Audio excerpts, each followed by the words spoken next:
উপস্থিত আছো আজি সোণাৰীত যিটো চাহ জনজাতি ছাত্ৰাবাস আৰু ছাত্ৰীবাস সেই সেউজী পামত আছে সোণাৰীৰ আৰু তাতে আজি আমি উপস্থিত হৈছো এইটো কাৰণে উপস্থিত হৈছো এইটো বাৰংবাৰ আমি মন্ত্ৰী বিধায়কসকলক কৈ থকাৰ স্বত্তেও তেওঁলোকে এইটো সম্পূৰ্ণ কৰি নিদিয়া মেৰামতি সম্পূৰ্ণ কৰি নিদিয়াৰ কাৰণে আজি এই ভিডিঅ'টো বনাবলৈ বাধ্য হৈছো।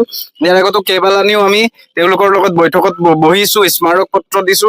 আজি 2016 চনৰ পৰা স্মাৰক পত্ৰ দি থকা হৈছে মন্ত্ৰী বিধায়কসকলক যে এই কামখিনি সোনকালে কৰিব লাগে যাতে আমাৰ বিভিন্ন ছাত্ৰ ছাত্ৰীৰ সুবিধা হয়। বিভিন্ন সময়ত আমি আহ্বান জনাই আহিছো, স্মাৰক প্ৰদান কৰি আহিছো, কিন্তু তাৰ স্বত্তেও তেওঁলোকে কাম নকৰাৰ কাৰণে, তেওঁলোকে আমাৰ কথা আওকাণ কৰাৰ কাৰণে আমি আজি এই ভিডিঅ'টো বনাবলৈ বাধ্য হৈছো।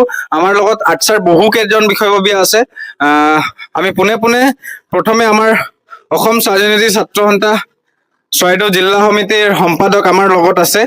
আজি আচলতে উপস্থিত হৈছো চৰাইদেউ জিলাৰ মাজমজিয়াতে থকা সোণাৰী সেউজী পাম অঞ্চলত যি আমাৰ ছাত্ৰাবাস আছে তাতে আমি উপস্থিত হৈছো। আমি বিগত দিনতো প্ৰায় 2016 চনৰ পৰা আমি 2023 চনত যেতিয়া আমাৰ সন্মানীয় তেতিয়াৰ সময়ত মন্ত্ৰী আছিলে, শ্ৰম মন্ত্ৰী আছিলে সঞ্জয় কিষাণ ডাঙৰীয়া, 2023 চনৰ আচলতে 23 জানুৱাৰী তাৰিখে তেওঁ ইয়াত পৰিদৰ্শন কৰিবৰ কাৰণে তেওঁ উপস্থিত হৈছিলে। গতিকে আমি তেখেতক সাক্ষাৎ কৰি গোটেই আচলতে পৰিৱেশটো বা ছাত্ৰবাস আৰু লগতে ছাত্ৰীবাসটি আছে এই দুটা আমি তেওঁক পৰিদৰ্শন কৰাওঁ আৰু লগতে তেওঁক আমি দেখুৱাবলৈ চেষ্টা কৰিছিলো যে আমাৰ যিসমূহ ছাত্ৰ ছাত্ৰী বৰ্তমান সময়ত সোণাৰীত যিসমূহ শিক্ষা অনুষ্ঠান আছে শিক্ষা অনুষ্ঠানসমূহত তেওঁলোকে পাঠদান কৰি আছে, তেখেতসকলে বহুত দূৰৰ পৰা তেওঁলোকে অহা যোৱা কৰে।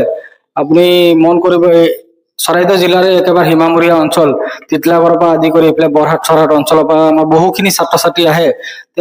তেওঁলোকৰ অহা যোৱাৰ ক্ষেত্ৰত কিন্তু বহুখিনি অসুবিধাৰ সন্মুখীন হয়। গতিকে আমি ভাবো যে আমাৰ এই ছাত্ৰাবাসটো যদি সম্পূৰ্ণৰূপে আমি চলাই যাব পাৰো বা ছাত্ৰাবাসটো যদি আমি ছাত্ৰ ছাত্ৰীসকলৰ বাবে সুবিধা কৰি দিব পাৰো, আমাৰ যিসকল ছাত্ৰ ছাত্ৰী বৰ্তমান সময়ত আচলতে অহা যোৱা ক্ষেত্ৰখনৰ বাবে বহু ছাত্ৰ ছাত্ৰীসকলে আচলতে বিদ্যালয় বা মহাবিদ্যালয়সমূহৰ পৰা তেওঁলোকে নাম কৰ্তন কৰি বিভিন্ন কামত তেওঁলোকে নিয়োজিত হৈছে।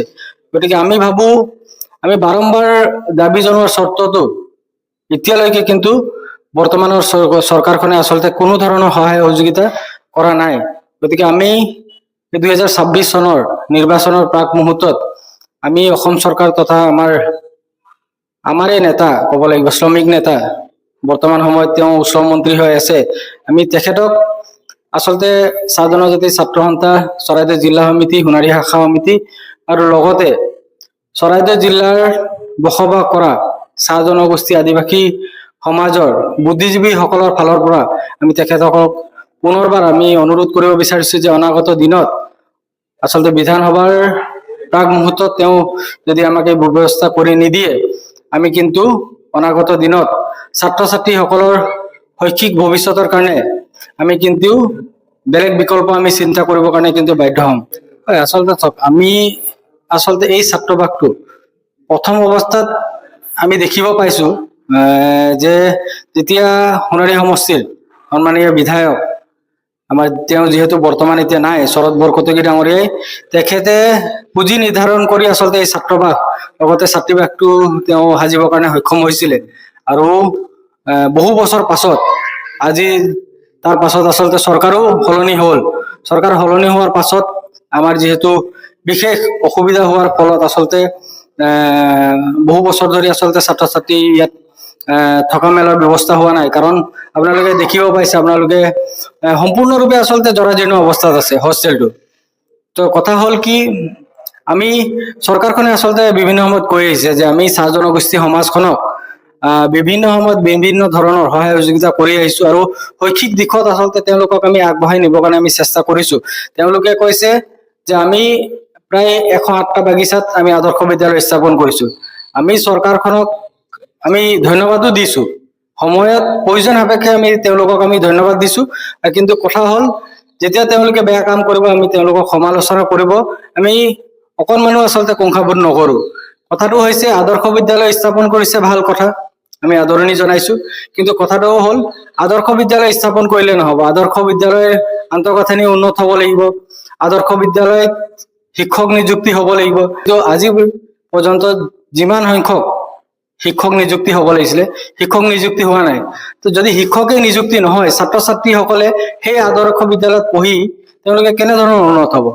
আৰু দ্বিতীয় নম্বৰ কথা হৈছে চাওক, আমি যদি শৈক্ষিক চাহ জনগোষ্ঠীসকলৰ শৈক্ষিক ভৱিষ্যতৰ ওপৰত যদি চিন্তা কৰো, তেওঁলোকক শৈক্ষিক ক্ষেত্ৰখনত কিন্তু আগুৱাই নিয়াৰ যিখিনি আহিলা থাকিব, আমি সেই আহিলাসমূহ প্ৰদান কৰিব লাগিব। আৰু সেই শৈক্ষিক ক্ষেত্ৰখনৰ এটা প্ৰধান আহিলা হিচাপে মই ভাবো যে চাহ জনজাতি ছাত্ৰবাস বা ছাত্ৰীবাসো এটা প্ৰধান আহিলা হয়। কাৰণ ছাত্ৰ ছাত্ৰীসকলে যেতিয়া এটা সুন্দৰ ব্যৱস্থাপনাৰ মাজত থাকিব, তেতিয়াহে তেওঁলোকে আচলতে সুন্দৰভাৱে পঢ়িব পাৰিব বা অনাগত দিনত তেওঁলোকে আগবাঢ়ি যাব। এইখিনি প্ৰধান সমস্যা আচলতে এইখিনি আছে। স্কুলসমূহত আপোনালোকে পৰ্যাপ্ত পৰিমাণৰ আপোনালোকে শিক্ষক নিযুক্তি কৰাৰ ব্যৱস্থা কৰক। আৰু লগে লগে আমাৰ যি ছাত্ৰবাসসমূহ আছে, বিভিন্ন স্থানত আছে, জৰাজীৰ্ণ অৱস্থাত আছে, সেই ছাত্ৰবাসসমূহত আপোনালোকে আচলতে মেৰামতি কৰাৰ ব্যৱস্থা কৰিবৰ কাৰণে মই চাহ জনজাতি ছাত্ৰ সন্থাৰ তৰফৰ পৰা আচলতে অনুৰোধ জনাইছো।